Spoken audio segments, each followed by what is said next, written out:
Okay there, welcome to Prog Monster. My name is Murph and I am the host of this show, a show dedicated to progressive rock, hard rock, heavy metal, and other forms of rock music. So, it's the end of the month, album hauls. I only did 14 this month. I had a couple that weren't music other than rock too, but since we're not doing that anymore, I'm not going to be doing those. But anyways, I've got a fair bit. I think there's at least 5 progressive rock albums here, which was my goal when I went shopping, to get at least 5 of them, and I got 5. So we'll start off as we normally do. I just show you what I have and what I know about it, a little bit about what I know about it, and whether I've listened to it or I've had it in the past, or whether it's just completely brand new to me. So anyways, we start with this album, Camel, the Snow Goose. I liked what I saw from this album. I actually have Moonless. I think it's called Moonless. In my playlist, and I've been listening to it. I like it quite a bit, so I went out and I got this one as well.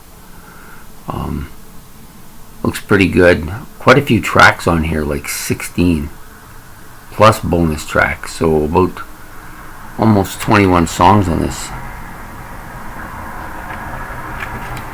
So anyways, there's a picture of the guys. This is a pretty lengthy album because of all of those tracks. I just want to see if there's Nope, it's just a lot of songs. More than I've seen on most. A lot of fairly short ones, but they've got a couple of decently long ones as well. Well, actually, not really. They have Ride Yars Goes to Town, which is about 5:20, and then La Prince Perdue, which is 4 minutes and 44 seconds. Most of the songs are under 3 minutes, though, which is kind of weird for a progressive rock band. But anyways, I got the album. Got a nice book inside of it. Another picture of the guys. So I look forward to putting this on my to listen to time when I get a chance. I'm just going to put it back in here so I don't lose it, because that's something I tend to do quite a bit of, lose things. Okay, so and this was brand new too. I bought it brand new. Then we come to this album, Gentle Giant's Interview. I'm really enjoying the Acquired Taste album, so I went and I got this. It was a used album. It wasn't very expensive. I think it was like about $6 or something. It's in good shape. Gentle Giant. Gentle Giant not exceptionally good at covers. This album is actually from 1976, so it's a 70s album, so I'm looking forward to listening to that one. Next one is also a Gentle Giant, Freehand. So now I have 4 Gentle Giants. I like the album cover here. It's a little bit different than what they usually do. But again, it's not the greatest of, they just don't seem to have that great of album covers. According to this, Gentle Giant is Derek and Ray Schulman, and Kerry Minier, Gary Green, and John Weathers. So it's been a few changes on this album, which was also released.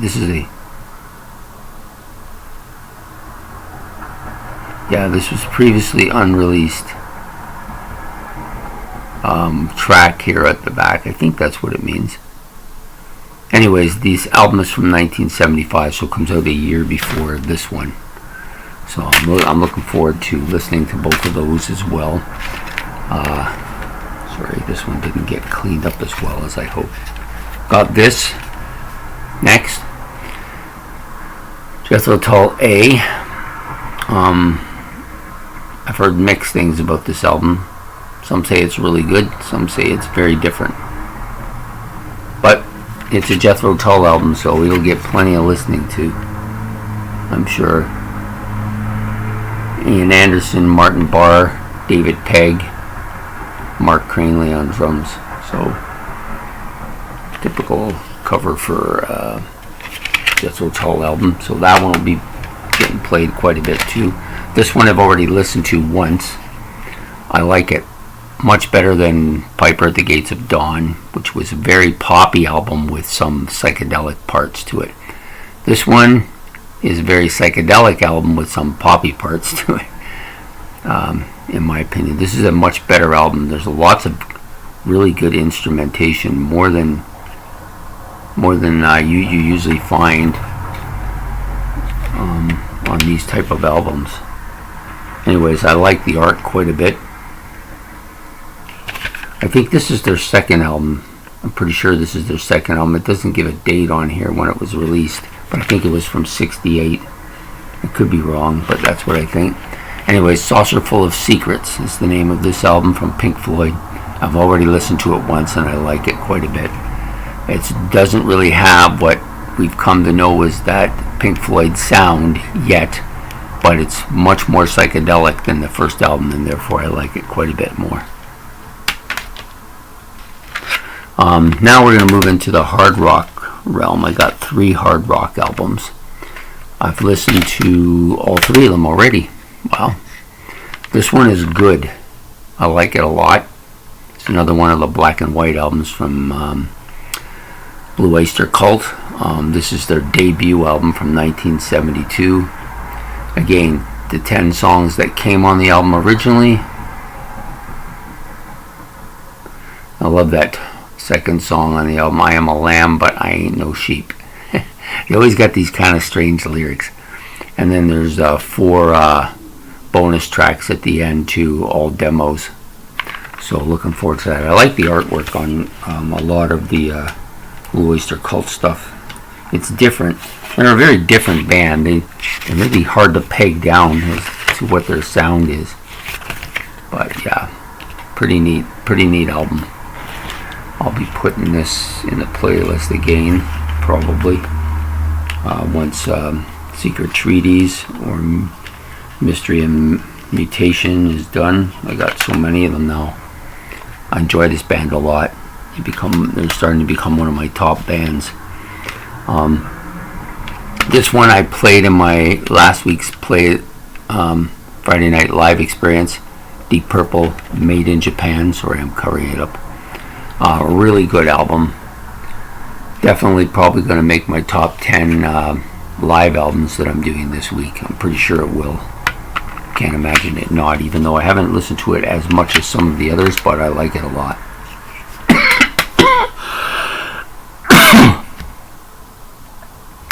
So then we come to this album, which I've listened to its entirety once since I got it, but I had listened to it a couple times online. I liked it a lot. That's why I was trying to decide which one to get first, so I decided to get this one. I've had some of these songs before, Cold Sweat, Thunder and Lightning, of course, but this whole album is really good. It's different too. There's some heavy metal here, there's some hard rock here. I think the heavy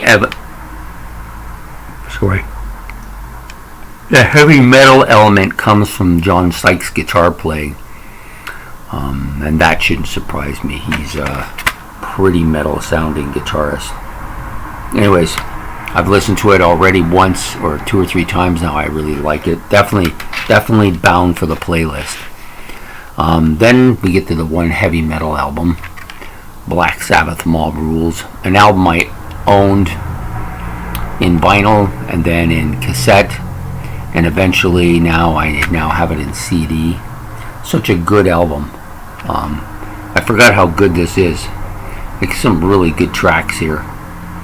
But anyways, you can see more about this because I just did a Monday night look back at a classic rock album on this one.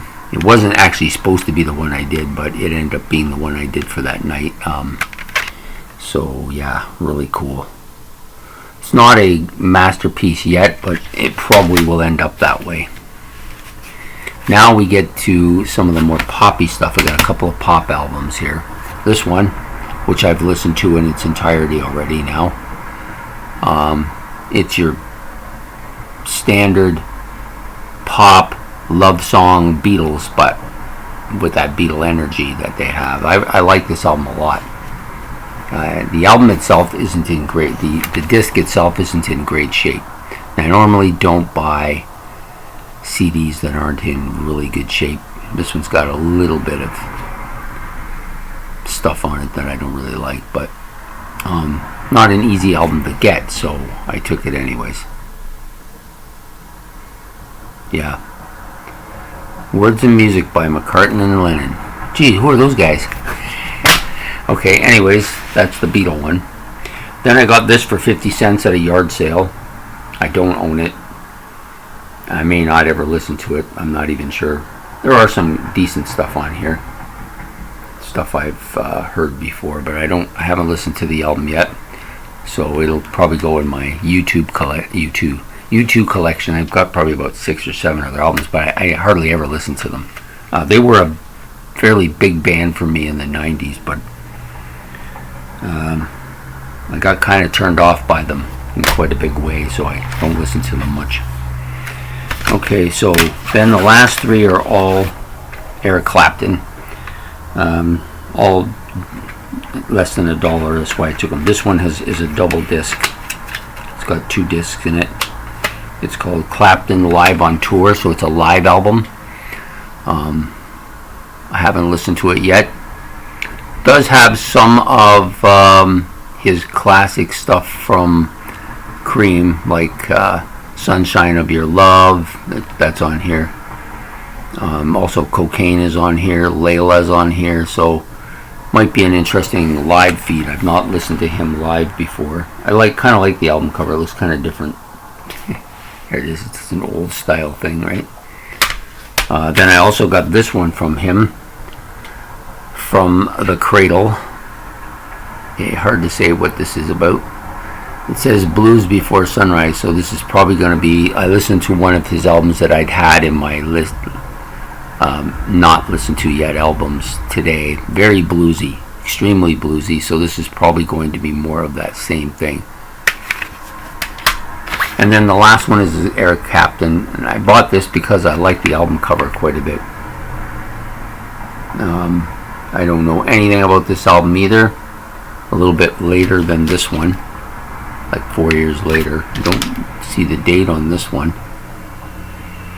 Doesn't give a release date on this one, but these 2 are both from the 90s, so I don't know much about that. Give them a try, you know. The one I listened to today was one I'd had, which was I think it's the unplugged one. I think so. Or no, actually I don't think it's the unplugged one. Let me just see if I can see it here. I'm not really seeing it, so oh wait a minute, there it is. Oh, Journeyman, that was the one.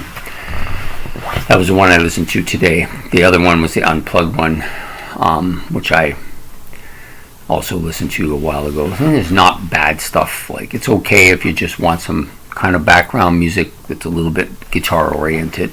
I'm not a huge Eric Clapton fan. I'm not even actually a huge Cream fan. I don't mind them, but they're not a band that I listen to a lot of. But these albums were all cost me less than $1, and they're all in good shape, and I like it enough to listen to it once in a while. I don't know that any of them will get rated. It's pretty hard to say right now, but anyway, so there you have it. This month's haul. Not a big haul this month, a little bit shorter than normal, but I think I got some really decent and good stuff to listen to, and it didn't cost me an arm and a leg, although I did buy 2 or 3 of those albums were new, and they were fairly expensive. The Thin Lizzy one and the Camel one were both like $16 or something, which is something I don't normally do, but every once in a while I want to try something different, and if you're going to try something different, you got to sometimes reach out. Anyways, there you go. That's my haul for the month of September. September's haul, and we'll be back next month with October's haul.